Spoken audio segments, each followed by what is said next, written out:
Welcome back to Grace Junction Homestead. I'm April, and today we're going to do a little canning. Any kind of ground meat will work just fine for what we're going to do today. So, I'm assuming, since you're all watching a canning video, that you have got frying meat down, right? Okay, so if not, probably should be watching a different video before you get to this one. Just flavor profiles change in the canner a little bit when it comes to seasoning, especially when you can meat. So, and they can become very overpowering.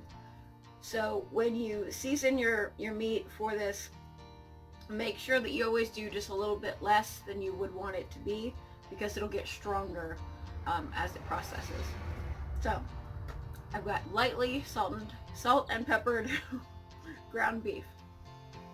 Now, hands clean, utensils clean, jars clean, everything very, very, very clean.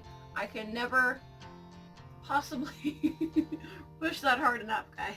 Everything has got to be clean because you do not want bacteria in here. Alright, so this is like the most simple thing that you can. You don't have to add anything to it. All you do is just scoop your meat and see it's steaming, it's still hot. Just go ahead and scoop it right in there. We're not going to add any water. We're not going to add anything to it. You can add water if you want. And you can can it raw as well. But if you can it raw, you won't end up with that flavor that you get when you brown meat. You know, it's just different. So yeah, if you add water or you add any kind of liquid, you're going to end up with like waterlogged meat, and it's not going to taste very good. So what I'm doing right now is I'm just taking a butter knife and I'm kind of packing it down a little bit. You don't want to like mash it way down, but I just want to be sure that I get enough, a lot in there. In your process of frying your meat or, browning it, you want to make sure to drain off your grease. You're going to end up still, because meat is meat, ending up with some grease in your jar after processing, and that's fine, that's good, it actually helps with flavor. Another thing you should know, or you could know, is that you don't have to get your ground beef, or whatever it is you're using, completely done. It can be just a little bit pink, that's fine. What you're going for here is just the flavor of browned meat. For those of you who are a little bit worried about not having your meat done well enough, it's going to be in that pressure canner for an hour. So believe me, any bit of it that's not completely cooked is definitely going to be completely cooked, and then some, by the time it comes out the other side of this process.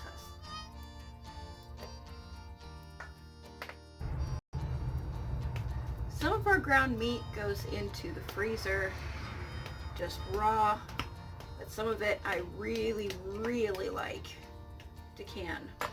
And my reason for that is, one, it allows me to really stock up a lot of meat without it taking up the entire freezer, and two, for quick and easy meals on busy nights, especially like in gardening season when I'm super busy outside, or when we're just working a lot and we're busy and on the go, and I don't have time, or I forget to pull something out for dinner, I can always just grab a jar of ground beef or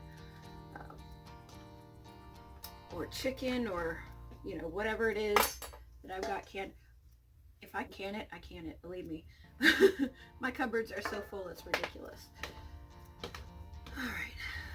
So yeah, for those of you who are busy and on the go all the time, and you don't have time, and it's just really, really great for those nights, and it keeps you from having to go out and eat or order pizza or something when you don't have something pulled out. And then also, for others of you who have kids who are young, kind of learning to cook, they can throw together tacos really easy. Spaghetti, my kids do that all the time. Sloppy joes, that kind of thing. I mean, it doesn't require a lot of effort as far as, the cooking process goes. They can just open the jar, throw in whatever seasoning or sauce or whatever, and just bam, there's dinner. And I love that. It is so nice for me with teenagers at home who are kind of just learning to cook to be able to we have a little bit left there. So I'm not going to can that one. I'm just going to set that aside. It's really nice for me to be able to just call home and tell the girls, hey, I'm running late tonight. Could you just whip something up? And they go to the cupboard for something that's already made. 9 times out of 10. It's awesome. Okay, so next, I assume you know how to do this. Everything clean, right? You just put that on there and it's ready to go in the canner right now. Now, when it comes to the actual canning process, you have to use a pressure canner. There is no safe way to can meats and other low acid foods in a water bath canner, no matter how many hours you do it.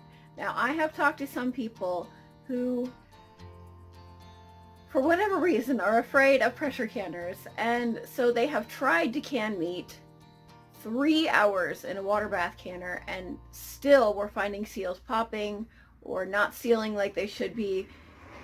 And, after 3 hours, if it's not sealing, that really tells you that it has failed the test. And there's no way of knowing what temperature it got up to in that time. So you have to use a pressure canner. So they come out looking like this. Now, I just pulled them out like 2 minutes ago. Oh, that was the last one. They're all sealed up. So you end up with about that much. Now, you don't get a whole lot of shrinkage when you can it already cooked. Now, if I had waited and packed it raw, then it would have shrunk down significantly. It would have gone from, here down to there and been just sitting in a bath of grease.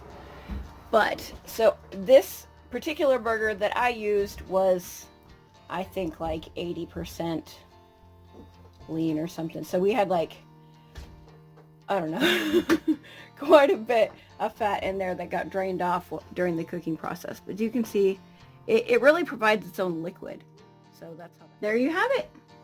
Roughly 8 pounds of burger turned into 6 pints of already cooked, ready to go, busy night meals.